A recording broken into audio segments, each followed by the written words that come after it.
Hawaii. So when the summer is approaching in Alaska, the little golden plover flies over the vast expanse of the Pacific from Alaska, or from Hawaii to Alaska, to spend the summer in Alaska, where it builds its nest and has its young. And as the fall comes on, the golden plover leaves Alaska and again flies over the Pacific to Hawaii. Now, doesn't have, the kind of navigational system that our aircraft have. In fact, we don't really understand the navigational system. It just is sort of innate within the golden plover. There can be winds that will blow it off course, but it will still find Hawaii and then spend the winter in Hawaii. And the interesting thing is that it can navigate and find its way to Hawaii over 1,000 miles of ocean without any landmarks or whatever, and yet it finds Hawaii. You say, well, it's been there before. Doesn't answer it, because when the parents take off and fly to Hawaii, their little fledglings are too small to fly that far. They stay for a few more weeks, 2 or 3 weeks more, in Alaska, gorging on food so that they can make this long flight. And then they take off for Hawaii, and they've never been there before. So it's just something that God plants in the bird brain. And so when someone calls you a bird brain, don't be insulted. That it's pretty good what they can do with just that little brain that they have. And so innately, God planted it into the minds of the animals that a catastrophe was coming. And he drew the animals to the ark. And they went in 2 by 2 unto Noah into the ark, male and female, as God commanded Noah. Came to pass after 7 days that the waters of the flood were upon the earth. In the 600th year of Noah's life, the 2nd month, the 17th day of the month, the same day were all of the fountains of the great deep broken up, and the windows of heaven were opened, and the rain was upon the earth for 40 days and 40 nights. In the selfsame day entered Noah, Shem, and Ham, and Japheth, the sons of Noah, and Noah's wife and the 3 wives of his sons with them into the ark. They and every beast after his kind, and all of the cattle after their kind, and the creeping things that creeps after each species after their kind, and the earth and every fowl after his kind, every bird of every sort. And they went in unto Noah into the ark, 2 and 2 of all of the flesh, wherein is the breath of life. And they that went in male and female, all of all the flesh, as God had commanded him, and the Lord shut him in. The Lord shut him in. So when the people were banging on the ark, when it started to rain, wanting to get in, Noah couldn't open the door. God had shut him in.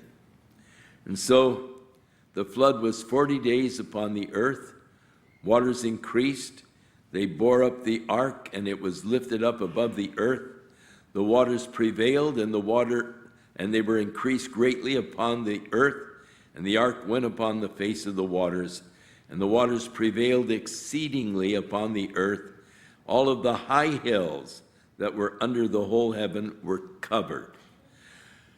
There are those that say, well, the flood was just a local flood.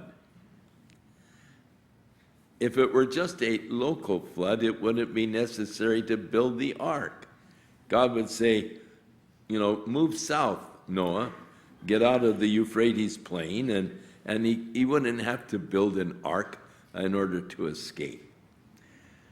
There is interesting evidence of the universal flood. Just so much evidence in the geological record of a universal flood. Water once covered the earth, even the high mountains. 20,000 feet up in the Himalayas, there in the earth strata, there are fossilized shells, seashells. How in the world did those seashells get up 20,000 feet in the Himalayas? There's no explanation for it except that it was once covered with water.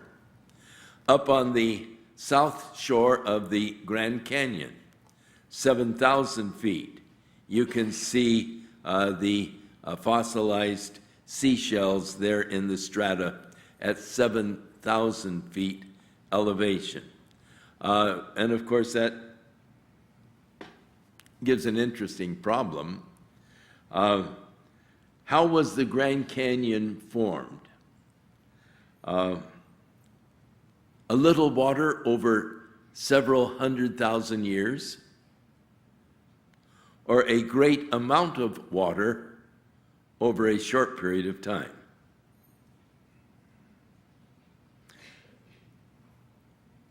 It wasn't too long ago that Mount St. Helens erupted, and the lake that was up there was emptied as a result of the eruption, and it, in just a couple of days, formed a canyon that looks very similar to the Grand Canyon, and it was formed in just a couple of days.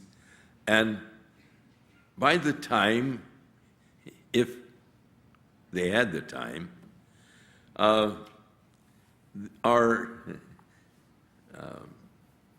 in the future, when the science classes go, the science teacher will probably point to this canyon and say, now this was formed over a long thousands of years of time, by this little river that comes flowing down Mount St. Helens. But no, there's just a lot of evidence that the catastrophe of the flood took place less than 6,000 years ago, and most of them actually dated at about 4,000 years.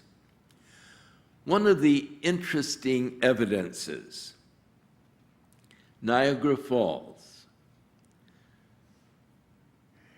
Because of the vast amount of water that is flowing out of Lake Erie over the Niagara Falls, there is an erosion that takes place at the rate of about 3.5 feet a year.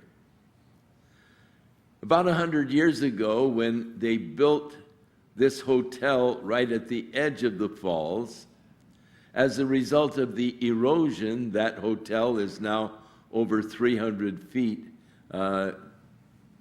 away from where the falls are today.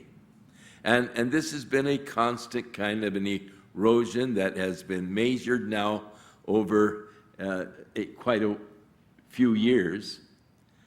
And the canyon that has been created by Niagara Falls is only 7,000 feet long. Now, that means that the Niagara Falls isn't that old, that the water over the Niagara Falls hasn't been flowing for hundreds of thousands of years, but probably only about 4,000 years at the most at the rate of erosion.